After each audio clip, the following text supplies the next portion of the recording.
Hello students.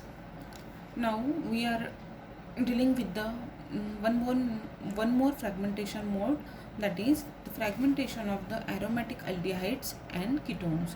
In previous lecture we have discussed about the fragmentation of aldehyde and ketone, but now in this lecture we are looking forward towards the fragmentation of aromatic aldehydes. Okay, so some of the important features of the aromatic aldehydes and ketones are as follows. Number 1, in this compound parent ion peak is intense M minus 1 or M, that is the molecular ion, minus 28 due to the elimination of CO in benzaldehyde are formed. A peak at M-Bazit is equal to 77 due to C6H5 is followed by one at M-Bazit is equal to 51 due to C4H3. इसका meaning क्या है? देखो, in this compound, ये जो aromatic aldehydes और ketones जो रहते हैं, in this compound parent ion peak is intense peak. Intense peak मतलब अभी क्या है? देखो, इंटेंस पीक मतलब क्या होता है? बेस पीक होता है, ठीक है.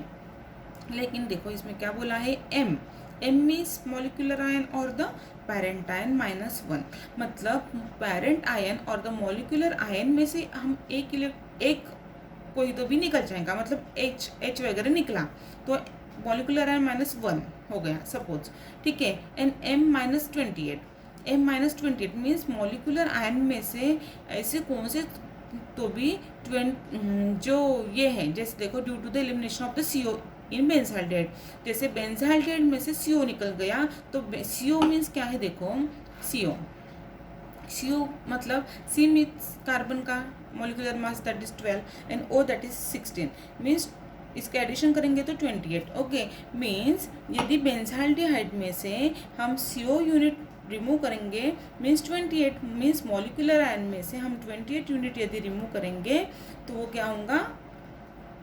वो रिमूव करना है, ठीक है, पेरेंट आयन पीक में से, ठीक है, due to the elimination of the CO benzaldehyde are form. Okay, देखो पीक एट इम्बासिट is equal to 77 due to the C6H5 की वजह से हमें 77 इम्बासिट वैल्यू मिलेंगी और C4H3 की वजह से हमें 51 इम्बासिट वैल्यू मिलेंगी. मतलब इसके ही हम इम्बासिट वैल्यू यदि निकालते हैं तो इतनी मिलेंगी और इसकी निकालेंगे C6H5 की तो इतनी मिलेंगी, हमें 77 मिलेंगी. Now let's see the example of the benzaldehyde. देखो C6H5CHO, this is the molecular formula of the benzaldehyde, ठीक है. इसमें से ये पेरेंट आयन है, इसमें से देखो M-1, जहाँ पे जैसे हमने यहाँ पे 1 कहा था तो इसका मीनिंग क्या होता है वो एक्चुअल में आपको समझ में आएगा. इसमें क्या है? एक हाइड्रोजन एटम यदि हम रिमूव करते हैं, जैसे देखो यहाँ पे CHO है, तो ये CHO में से यदि हाइड्रोजन एटम रिमूव करेंगे तो हमको क्या मिलेगा? C6H5C triple bond O. Okay, so यहाँ पे ये कटायन है, मीन्स ये मॉलिक्यूलर आयन था C6H5CHO, molecular ion that means M और एक H निकला and what is the molecular mass of the hydrogen? That is 1, मतलब मॉलिक्यूलर आयन में से एक हाइड्रोजन निकला मीन्स M-1. ओके, सो हमें ये कटायन मिलेगा. और CO, यदि CO निकालेंगे, यदि इस बेंजाल्डेहाइड में से हम CO निकालेंगे दैट मीन्स कितना है? देखो C6H5 में से हमने ये CO निकाला तो यहाँ पे H5 था, ठीक है, तो ये H5 means that is C6H5 और ये H इसमें ऐड हो जाएगा क्योंकि हम सिर्फ CO निकाल रहे हैं, तो इसमें क्या आएगा?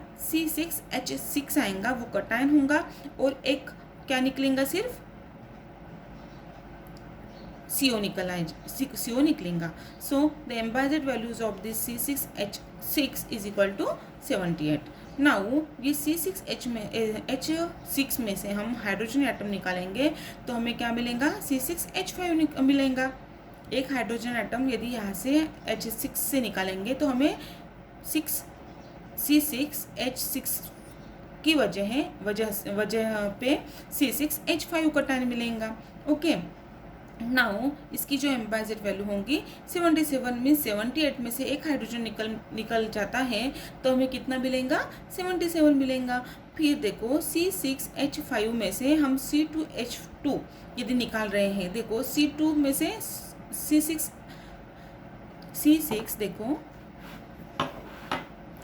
को बताती हूँ मैं, जैसे C6H5 माइनस C2H2 निकालते हैं तो हमें क्या मिलेगा, C4H3 मिलेगा। ठीक है, देखो C4H3 मिलेगा और उसकी एम्बाइजेट वैल्यू यदि फाइंड आउट करते तो वो कितनी मिलेंगी, हमें 51 मिलेंगी। Now this is what the fragmentation of the benzaldehyde. अभी इसको हम ऐसे बेंजाल्डिहाइड रिंग में लेते हैं, ठीक है, एरोमेटिक रिंग में लेते हैं एल्डिहाइड इसको, बेंजीन रिंग को।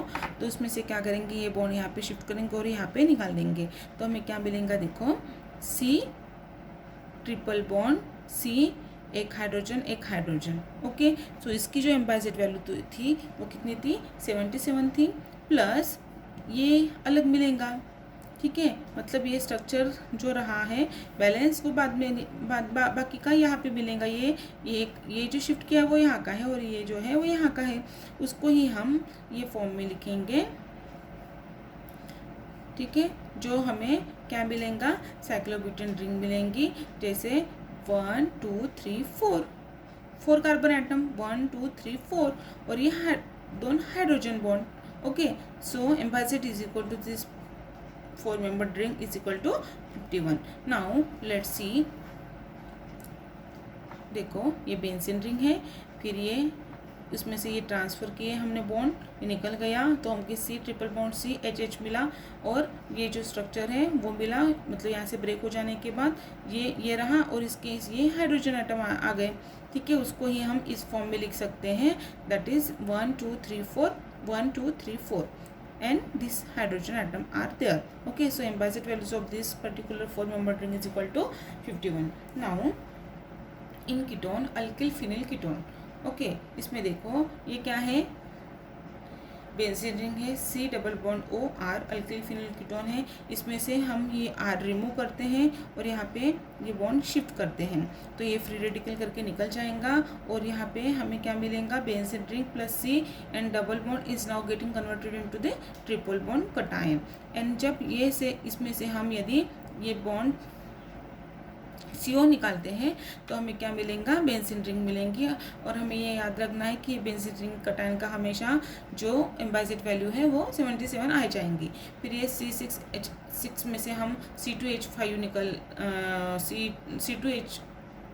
C2H2 निकाल रहे हैं तो हमें क्या मिलेगा, C4H3 which having the m by z is equal to 51, that is the 4-membered ring like this. Okay, now this is what the ketone and this is the fragmentation of the alkyl phenyl ketone.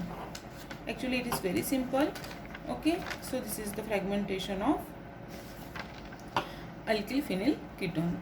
Thank you.